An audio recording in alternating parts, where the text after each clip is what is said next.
우리 은행은 잠이 없다. 은행은 디지털이다. 우리나라 우리은행.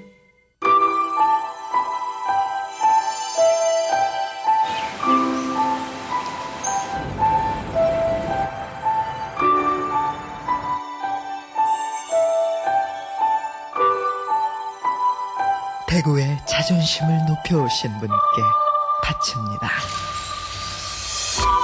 당신은 지구 상류층. Doosan, weave the zenith. 자존심을 올리세요.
Good afternoon, everybody. Welcome back to Hwagesa for our continuing series of talks on the Diamond Sutra.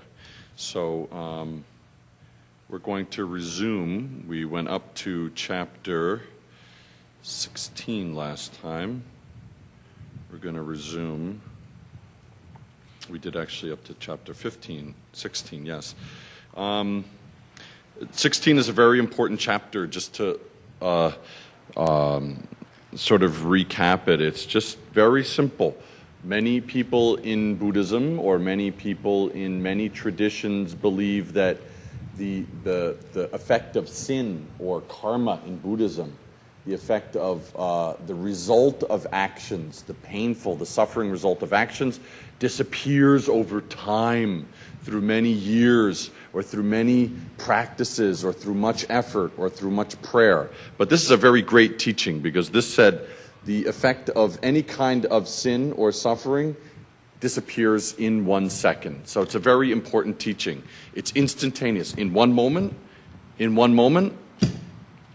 sin, or in Buddhism, karma, completely disappears in 1 moment. So that's the teaching of this. And any kind of difficulty that you're experiencing in this life is simply the result of what you did before. Just like when you wake up in the morning and your back hurts, or you wake up and you take a few steps and you're coughing, or you have a headache.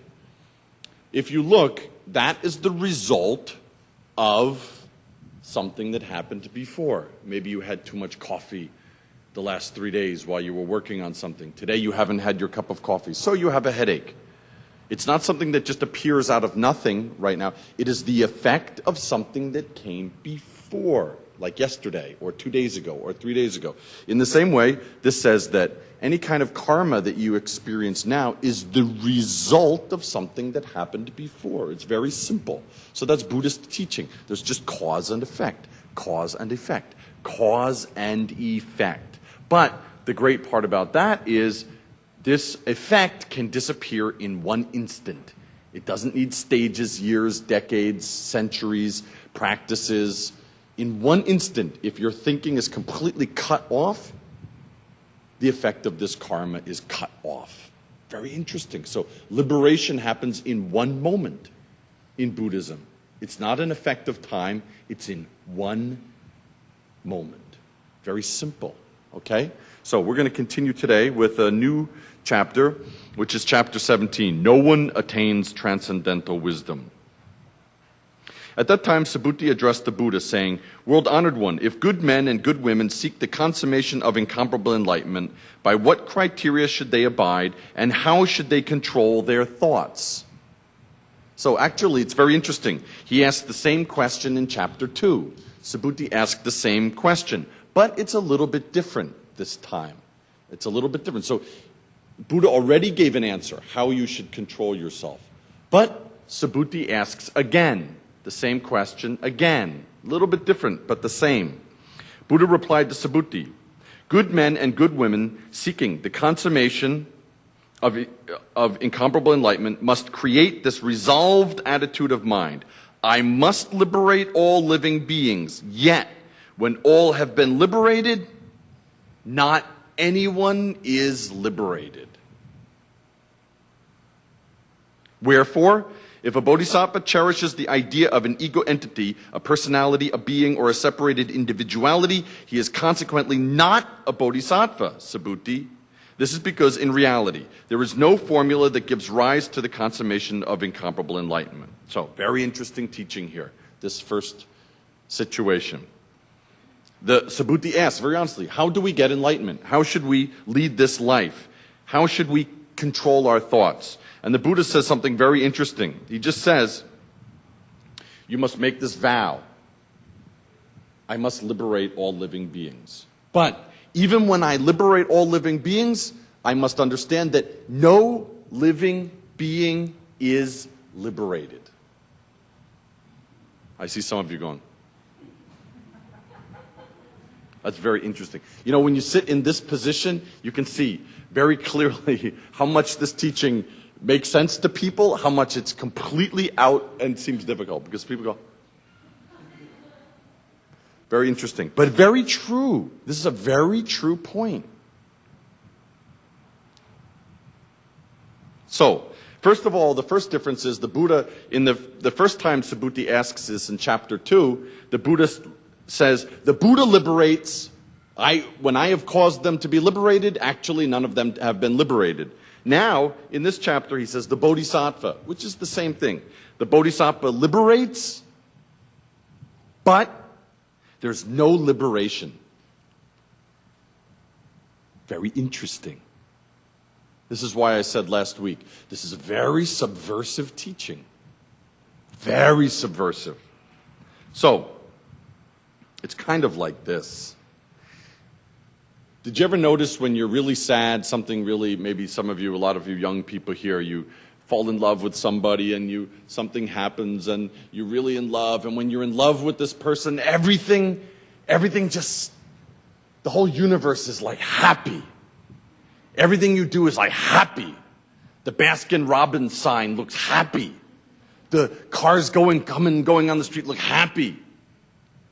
You look at the poor people and you see, wow, it's kind of happy.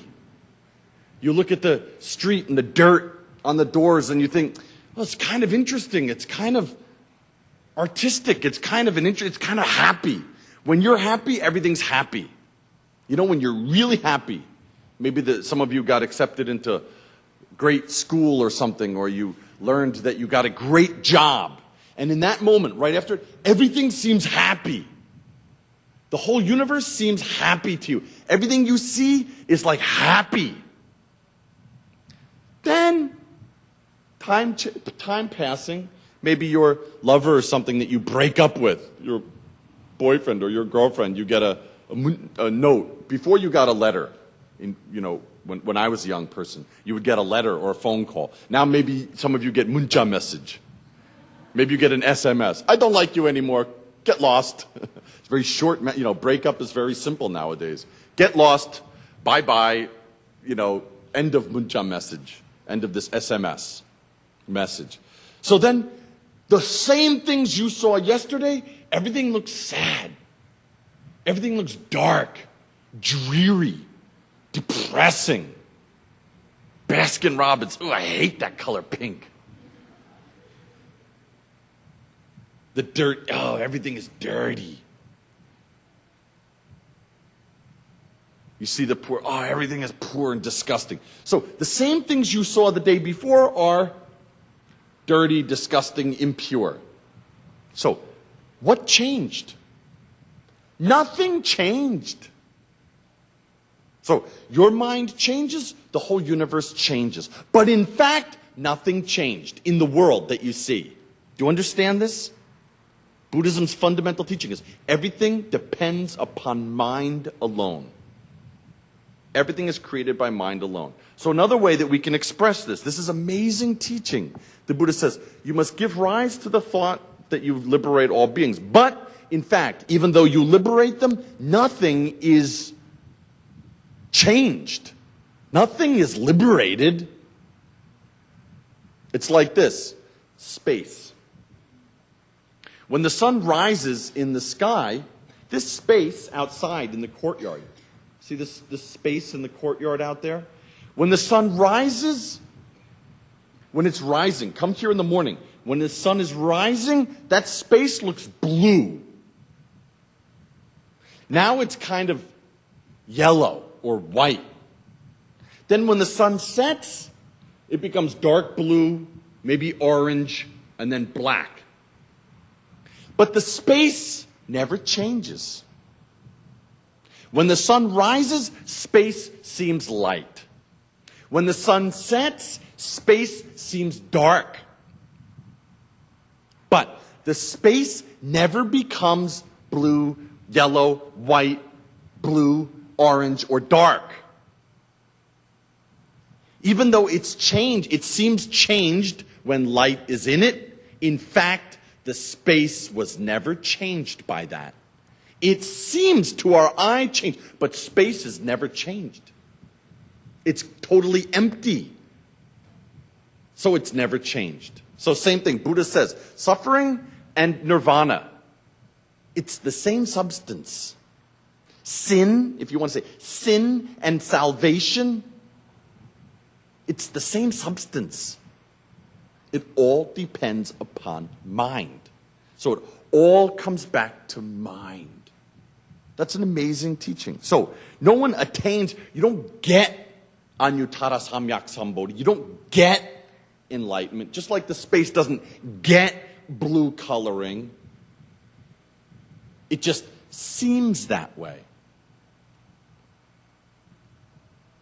So, wherefore, if a bodhisattva cherishes the idea of an ego entity, a personality, a being, or a separated individuality, he is consequently not a bodhisattva subhuti.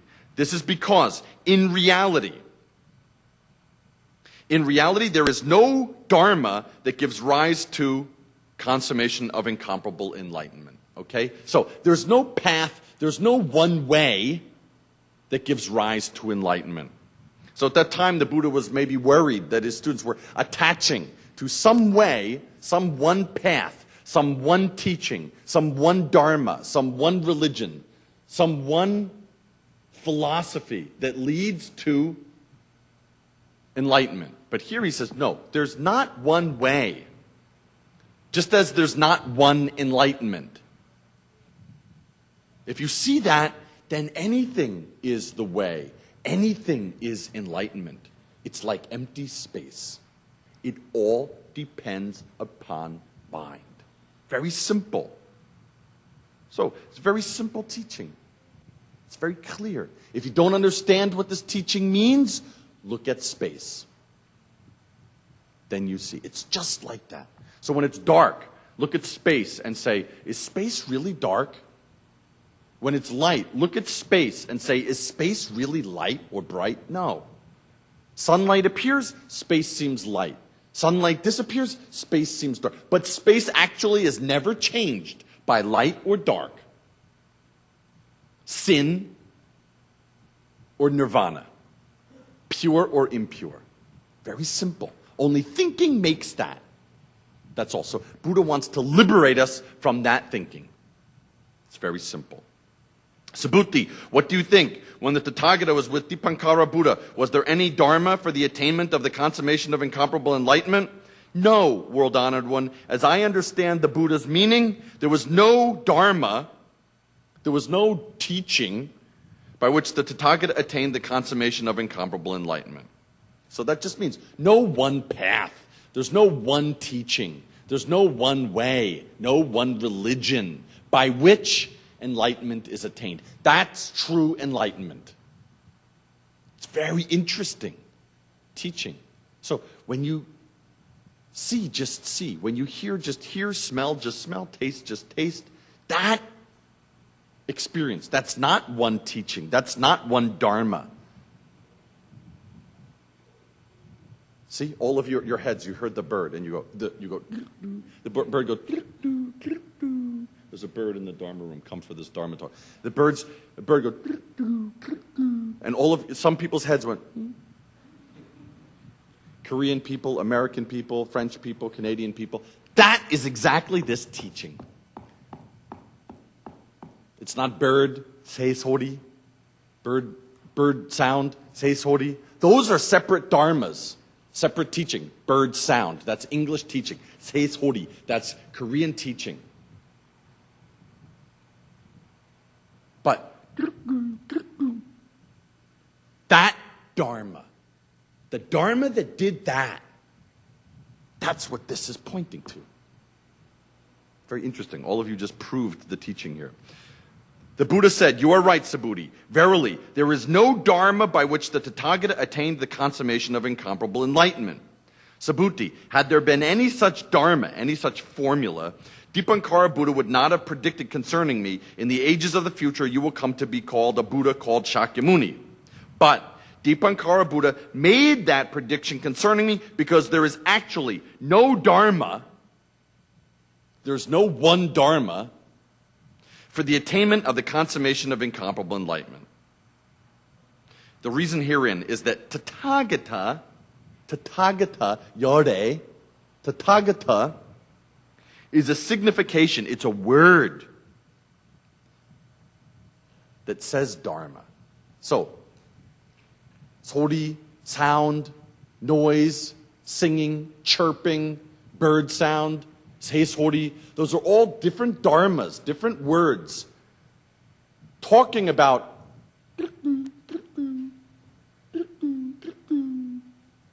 when you hear that, that's better than a word, better than a teaching, better than a description. Just your mind and that sound, boom, connecting. That's all.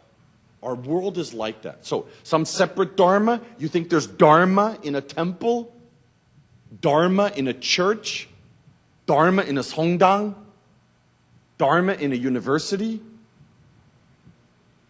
That's not true dharma. That's not the only true dharma. Everything you see, everything you hear, everything you smell, everything you taste, that's not a certain dharma. But we call it dharma. Very interesting. In case anyone says that the Tathagata attained the consummation of incomparable enlightenment, I tell you truly, Subhuti, that there is no dharma by which the Buddha attained it. Very simple. So, Tathagata means thus come. Tathagata means thus come. Yore. Thus appeared. Boom. Yore. You want to see Yore Bull? Do you want to see Yore Bull? Someone went, Oh, they really meant Yore Bull. That experience, that moment, that's Tathagata. That's this thus come. Boom. That presentation. Boom. That's this Tathagata Buddha. When your ear goes, boom. Just like that. That dharma. So if you call it Tathagata Buddha, that's a mistake. But when it appears in your eye, when it appears in your ear, when it appears in your nose, when it appears in your tongue, when it appears,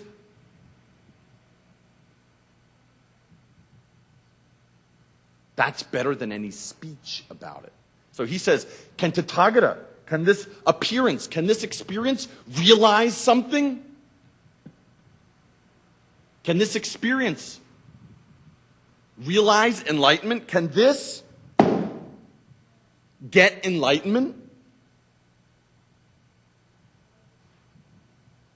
And Subhuti goes, no, teacher, this moment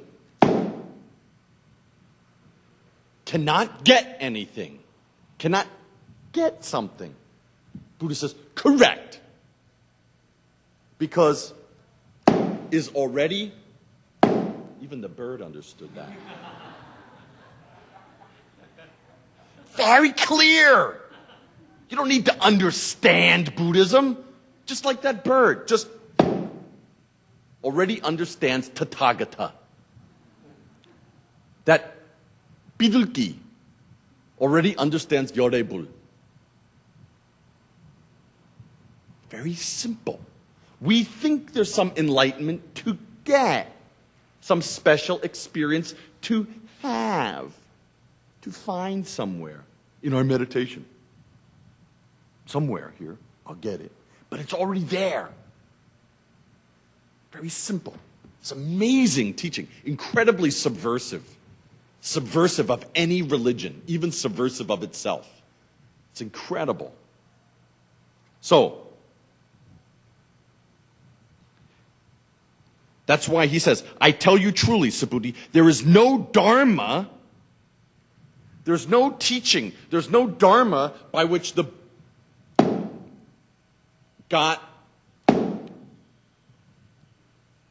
there's no dharma that made that moment realize itself. Is that difficult? If it seems difficult, we'll bring the birds in again. Maybe you'll understand it better.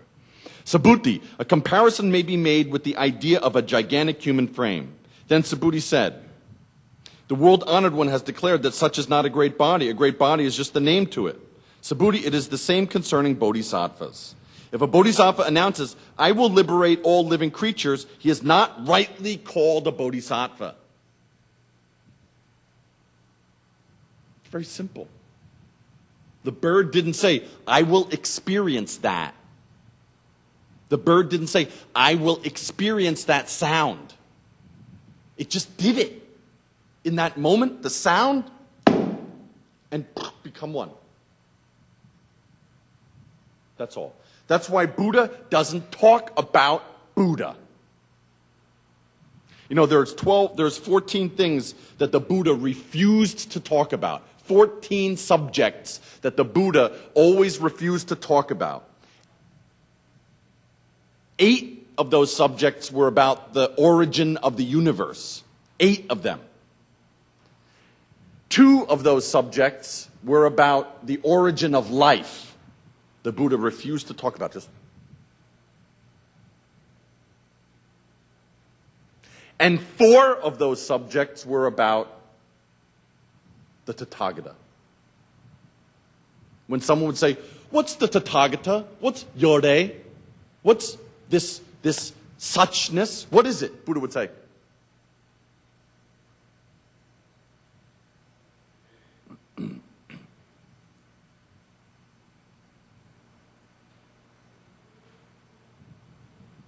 Like that. Very interesting, okay? So, to describe it, you can't call that a dharma. Everyone, right now, just with your eyes open, just look in front of you at the floor. Pay attention. Eyes, ears, nose, tongue, body, mind.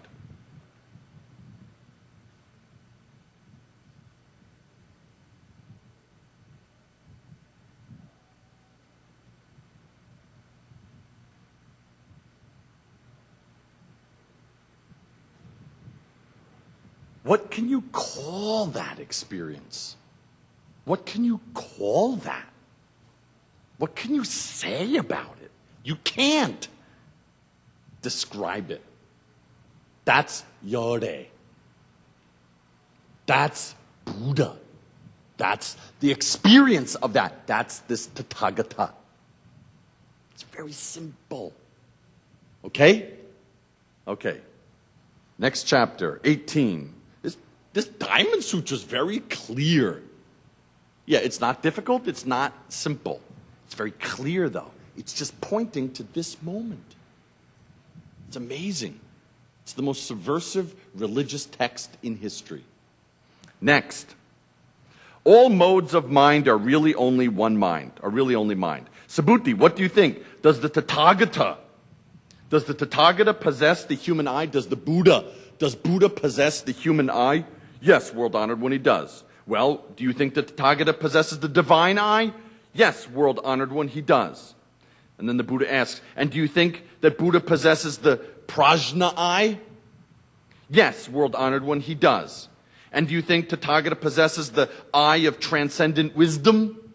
Yes, world-honored one, he does. And do you think that the Tathagata possesses the Buddha eye of all-knowing Buddha eye? Yes, world honored one, he does. So, very simple.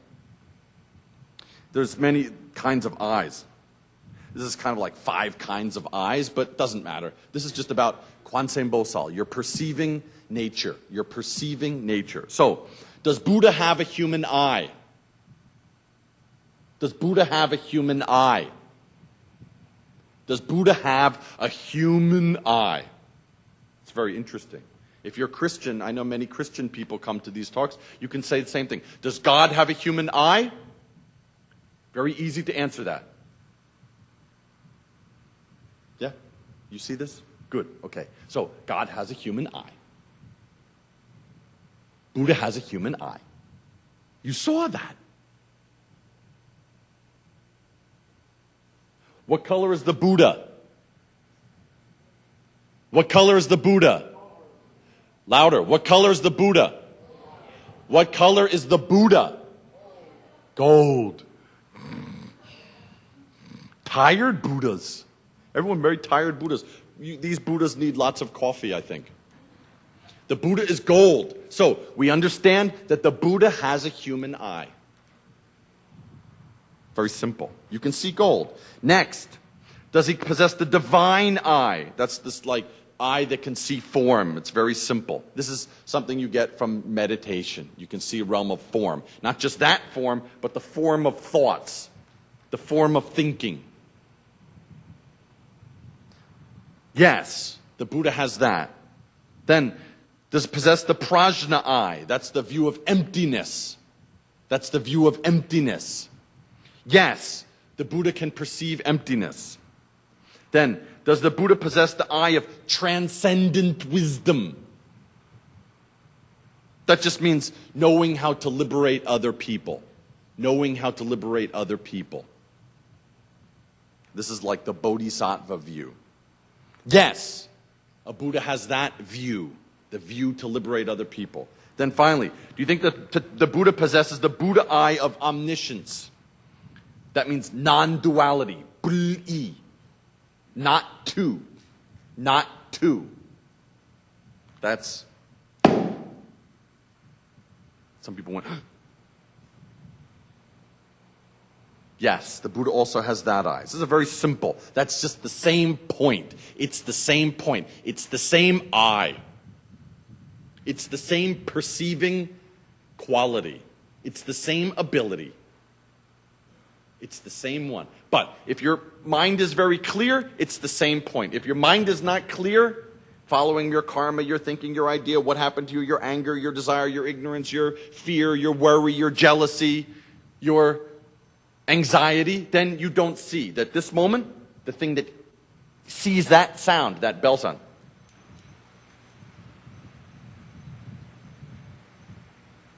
that ear is your human ear, your Buddha ear. The thing that heard that coughing. That hearing, that's your human ear heard that, also your Buddha nature.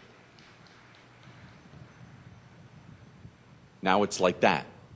So the ear that heard that, very mysterious, moment to moment to moment. Its function is very, very, very pure and clear, like a mirror. It's just like a mirror. Okay? It's not the glass. It's not the painting behind the glass. Look at a mirror sometime. Did you ever break a mirror? It's glass, but there's something behind the glass. It's not one, it's not the other. Together. That point then can reflect everything, just as it is. Very simple. Okay, so that's a very simple teaching. Then, Subhuti, what do you think concerning the sand grains of the Ganges River? Has the Buddha taught about them?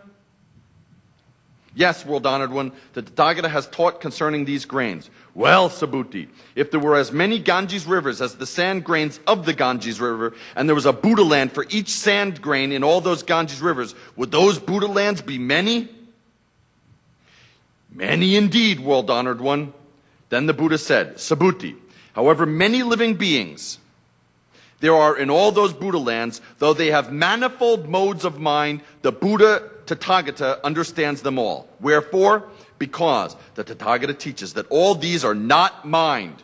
They are merely called mind. They are merely called mind. Subhuti, it is impossible to retain past mind. It's impossible to keep past mind. It is impossible to hold on to present mind. It is impossible to grasp future mind. What does that mean? Oh, you went. That point. Oh, it seems so difficult. It seems so difficult. It's just pointing to this moment, this formless moment. This is your life. This moment. Seeing, hearing, smelling, tasting, touching. This moment, this experience. You call it mind or consciousness or Buddha or the Absolute or Yode or Tathagata or Christ nature if you're Christian. It doesn't matter what you call it.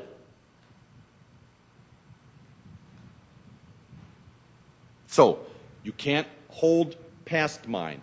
You can't hold present mind. You can't grab future mind. It only happens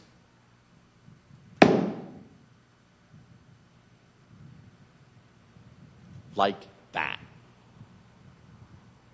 Like this.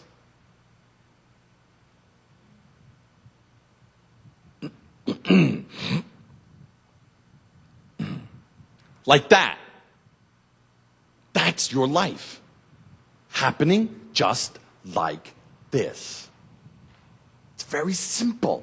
Everyone thinks there's something else. There's some other way. There's some other wisdom. There's some other experience. There's some other enlightenment. There's some other truth. There's some other God or Buddha over there, later, tomorrow, when I was a baby and pure in the past. But this is very subversive. It's just pointing to moment. This moment has no time, no space. Live there. That's your day. That's your day. That's your day. Right here, right now.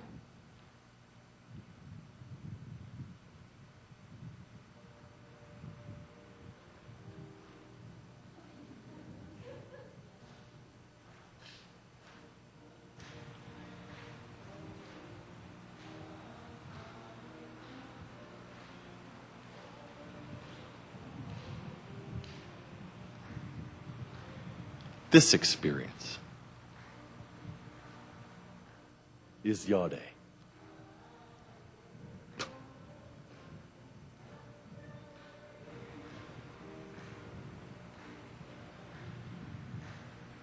Some of you still look confused.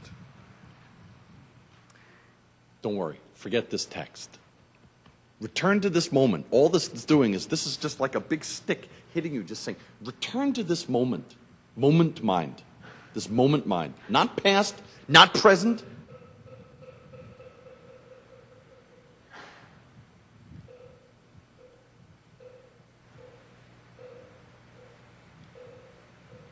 This experience. The less you say about it, the better.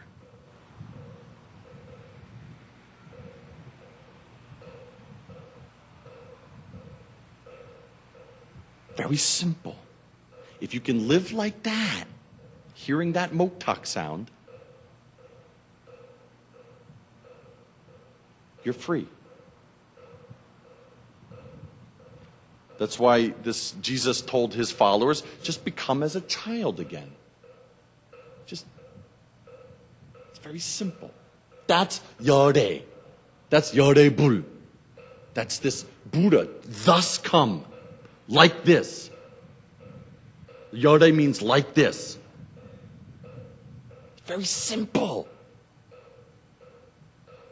I expected you all to get up dancing at that prospect, but maybe next week. Okay, chapter 19. Very simple. Chapter 19 is absolute reality is the only foundation. Absolute reality is the only foundation. Absolute reality is the only foundation. Absolute reality. Absolute reality. It's the only foundation. What's absolute reality? How can I realize absolute reality?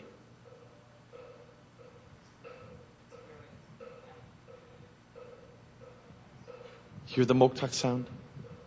That's your absolute reality. And hers and his and his and hers. That means you don't live anywhere else but this moment. That's your only foundation. That's your only life. It's really simple. It's so simple, it's boring. We're going to cover about 10 chapters today because you don't need to speak about any of these. Just it's like teaching adults to walk again. That's why Buddhism can't create a mass following. Because you can't trick people into making that any more interesting than it is. It's just the way it is. Either you get it or you don't. So, Subhuti, what do you think? If anyone filled 3,000 galaxies of worlds with the 7 treasures and gave all away in gifts of alms, would he gain great merit? Yes, indeed, world-honored one, he would gain great merit. Subhuti, if such merit was real, the Tathagata would not have declared it to be great. But because it is without a foundation, the Tathagata characterized it as great. Seems a little difficult. But if you look at this, it's not difficult. It's just about merit. It's about merit. Merit. So, the merit from doing great things, from helping people, from giving charity, from giving food to poor people, from helping sick people, the merit, the cause and effect, the benefit of that is great. It's huge. But it's empty. Still, it's empty. Still, it's empty. Why he says that? Simply because we attach to the merit that we get or don't get. We're always adding. How much did I get? How much did I get from that? How much did I get? I did good thing. How much good thing did I get back? How much?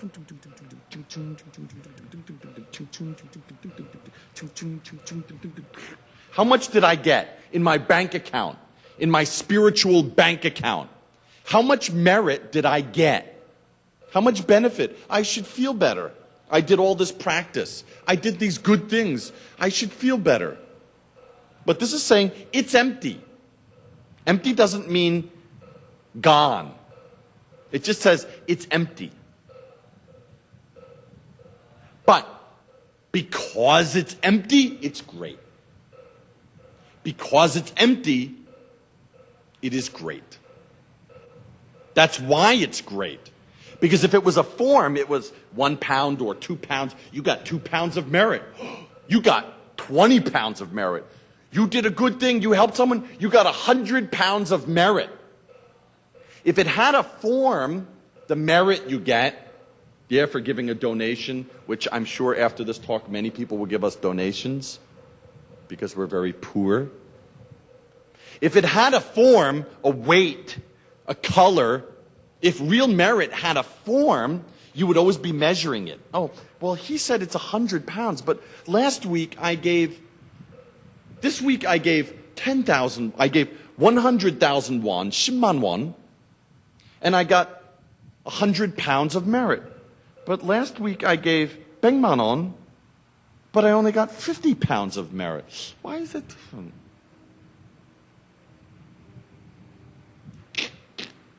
That's not the way to think of merit. It's empty, so it's great. You cannot tell how great it is. So it's great. Therefore, you cannot conceive of it. You cannot think of it. It has no beginning. It has no end. It is great because it's empty. That's wonderful. That's wonderful. So, it cannot be limited by time and space. That's wonderful. It's wonderful. That's all. Merit is empty. Therefore, it is great. Why? Because it's not limited by time and space. Anything good you get, it's limited by time and space. It changes, it appears, it disappears. It comes, it goes. It's big, it's small. It's new, it's old. But true merit is not limited by time and space. True merit. Therefore, it's great. Get it? If you don't get it, just return to the sound of the moktak. That's the best merit.